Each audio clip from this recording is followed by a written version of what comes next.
আসসালামু আলাইকুম এভরিওয়ান, দেখতে পাচ্ছেন আমি রহনপুর রেল ব্রিজের উপরে আছি। এটি এই ঝুঁকিপূর্ণ হলেও সত্য যে যাতায়াত করে মানুষ। আসসালামু আলাইকুম ভাইজান, ভালো আছেন? আছি আলহামদুলিল্লাহ। এই যে দেখুন, এই সেই কি অবস্থা, পারাপার হচ্ছে এই যে দাদু, এই যে এটি এটি একটি ঝুঁকিপূর্ণ রাস্তা বা এই ব্রিজের উপর দিয়ে দেখতে পাচ্ছেন, এটি হলো ইন্ডিয়া যাওয়ার সেই রাস্তা রহনপুর থেকে। এদিকে হলো রহনপুর রেলওয়ে স্টেশন। আমরা উমর ফারুক ভাইয়ের কাছে চলে যাব। আসসালামু আলাইকুম। জি ভাই, ওয়ালাইকুম আসসালাম। তো আপনি ইতিপূর্বে দেখলেন যে একজন মুরব্বী মানুষ কত কষ্ট করে এখানে পার হচ্ছে। আমি আপনাকে জিজ্ঞেস করব, এই এলাকার মানুষের জীবনের কি কোনো দাম নেই? আছে। রেলওয়ে কর্তৃপক্ষের কাছে, এলাকার সমাজসেবকদের কাছে, যারা ক্ষমতায় থাকে তাদের কাছে, ইউনো স্যারকে বলছি, ডিসি স্যারকে বলছি, আরও উর্ধ্বতন কর্মকর্তা যারা আছে, প্রধান উপদেষ্টা যারা আছে, আমি তাদের কাছে বলছি যে এই যে এইভাবে আমরা আর কতকাল এভাবে ঝুঁকি নিয়ে কষ্ট করে ব্রিজটা পারাপার হবো, আপনি বলেন। জি, সত্যি বলেছেন। আসলে আমি নিজে থেকে বসে থেকে দেখতেছি যে আসলে এটি খুবই ঝুঁকিপূর্ণ এবং এটি মাঝে মাঝে মনে হয় ইউনিয়ন চেয়ারম্যান দ্বারা মনে হয় সংস্করণ করা হয় এই কার্ডটি, তাই না? তো আর এখানে একটু লাইটের ব্যবস্থা করলে। রাতের বেলা লাইট দেওয়া থাকে না। আমি বলতে চাই চেয়ারম্যান সাহেব বা সরকারি লোককে বলতে চাই, রেলওয়ে কর্তৃপক্ষকে বলতে চাই, কয় লাখ টাকা বা কত কোটি টাকা লাগবে রাতে যদি এখানে একটু লাইটের ব্যবস্থা করা হয়। হ্যাঁ, মানুষের খুব আচ্ছা, তবে আমি আরেকটা জিনিস দেখলাম যে এখন যে পৌরসভায়, রহনপুর পৌরসভায়, আপনাদের রহনপুর পৌরসভায় যে কাজগুলো হচ্ছে, যে নতুন রাস্তাগুলো হচ্ছে, এই রাস্তার পাশ দিয়ে দেখা যায় যে সোলার লাইটগুলো, এই সোলার লাইটগুলো অনেক জায়গায় স্থাপন করা হচ্ছে। সো সেই ক্ষেত্রে আমি বলবো ওই লাইটগুলো যদি এখানে কিছু দেওয়া যেত তাহলে হয়তো রাত্রে যেহেতু চলাচল করে, সম্পূর্ণ তো নিষেধ হয় নাই, হাজার হাজার মানুষ এখান থেকে চলাচল করে। তাহলে সেই ক্ষেত্রে মনে হয় এলাকার এবং যারা পথযাত্রী থাকে তাদের মনে হয় খুব ভালো হয়। অবশ্যই ভালো হয়। এমনকি আমি বলতে চাই আমাদের দেশের জনগণকে যদি আমরা বলি যে আপনারা রেল পার হলে 1 টাকা করে দেবেন, আমার মনে হয় তারা তাও দিবে। যদি আপনারা নিতে চান নেবেন, কিন্তু এই রেলটাকে একটু সংস্কার করা আমি অনুরোধ করব, এটা আমার স্বপ্ন। এই হয়তো নিচে লোহার ইস্পাত যদি পারা হয় আর লাইটের ব্যবস্থা যদি করা হয়, আমার এই দুইটা জিনিস খুবই আমার ছোট থেকে স্বপ্ন, এই দুইটা জিনিস যদি করতে পারতাম এই ব্রিজের জন্য, যে নিচে লোহার ইস্পাত পেরে দেওয়া, রাতের বেলা লাইটের ব্যবস্থা করা, আর এই যে আমরা দর্শনার্থী এই জায়গাটাতে যদি একটু মকরমপুর ব্রিজে আজকাল কতজন মানুষ ঘুরতে যায়, এই যে দেখেন ওখানে একটা মানুষ দাঁড়ানোর জন্য একটা করা আছে।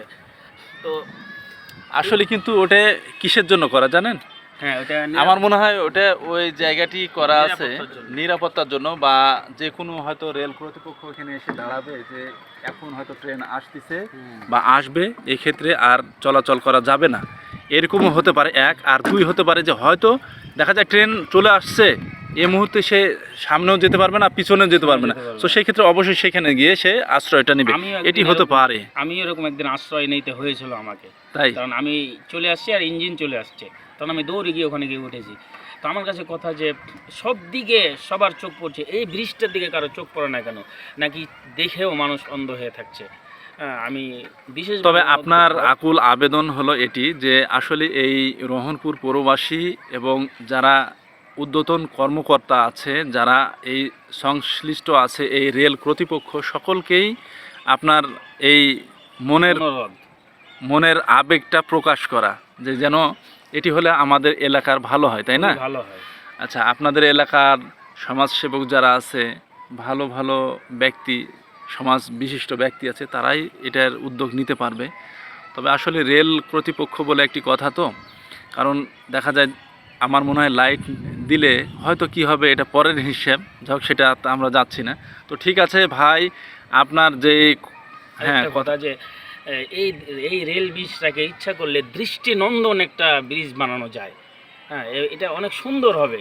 তারা যদি যেমন রাজশাহী শহরটাকে কি সুন্দর করে সাজিয়েছে, কিছু টাকা যদি এই রেলের ব্রিজটার জন্য বাজেট করে, তো রহনপুরবাসীর খুবই উপকার হয়, আর দৃষ্টিনন্দন একটা সুন্দর ব্রিজ উপহার পাবে রহনপুর স্টেশনের রেলবাসী, এলাকাবাসী।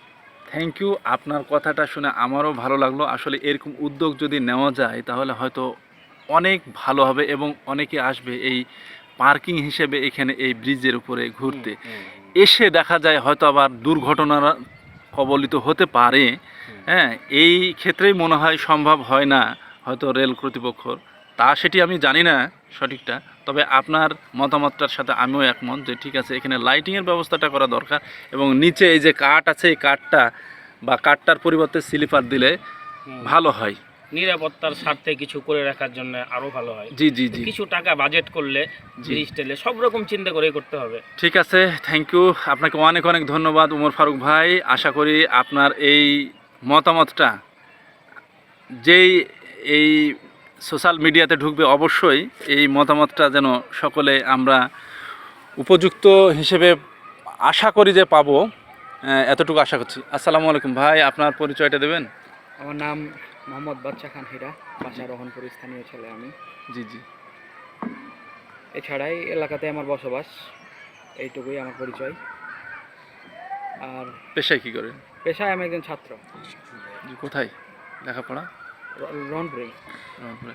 আচ্ছা, এটি হলো আসলে এ ভাই উমর ফারুক ভাই যেটা বলছে সেটা আসলে হলে ভালো হয়, তাই না? এটা ভালো হয় এবং আমাদের এই ব্রিজটা অনেকাংশে ক্ষতিগ্রস্ত।